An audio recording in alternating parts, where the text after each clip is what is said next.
ایک چھوٹے سے گاؤں میں ایک لڑکی جس کا نام سارا تھا اپنی ماں کے ساتھ رہتی تھی۔ سارا کی ماں کا نام فاطمہ تھا۔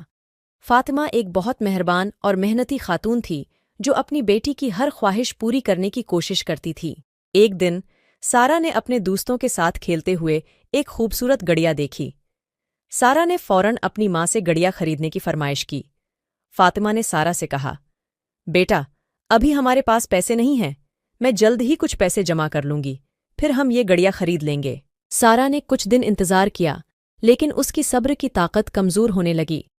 اس نے اپنی ماں سے بار بار گڑیا کی فرمائش کی اور کبھی کبھار غصے میں آ کر اپنی ماں سے جھگڑنے لگی۔ فاطمہ نے سارا کو پیار سے سمجھانے کی کوشش کی، لیکن سارا کو اپنی گڑیا جلدی چاہیے تھی۔ ایک دن فاطمہ نے سارا کو اپنے ساتھ بازار لے جانے کا فیصلہ کیا۔ راستے میں انہوں نے ایک غریب آدمی کو دیکھا جو سردی میں ٹھٹھرتا ہوا کھڑا تھا۔ سارا نے اپنی ماں سے پوچھا، اماں، یہ آدمی یہاں کیوں کھڑا ہے؟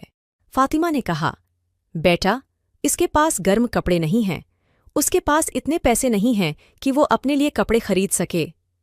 سارا نے سوچا اور کہا، اماں، ہمیں اس کی مدد کرنی چاہیے۔ فاطمہ نے مسکرا کر کہا، بیٹا، یہی تو میں تمہیں سمجھانا چاہ رہی تھی، ہم سب کو صبر کرنا چاہیے اور دوسروں کی مدد کرنی چاہیے۔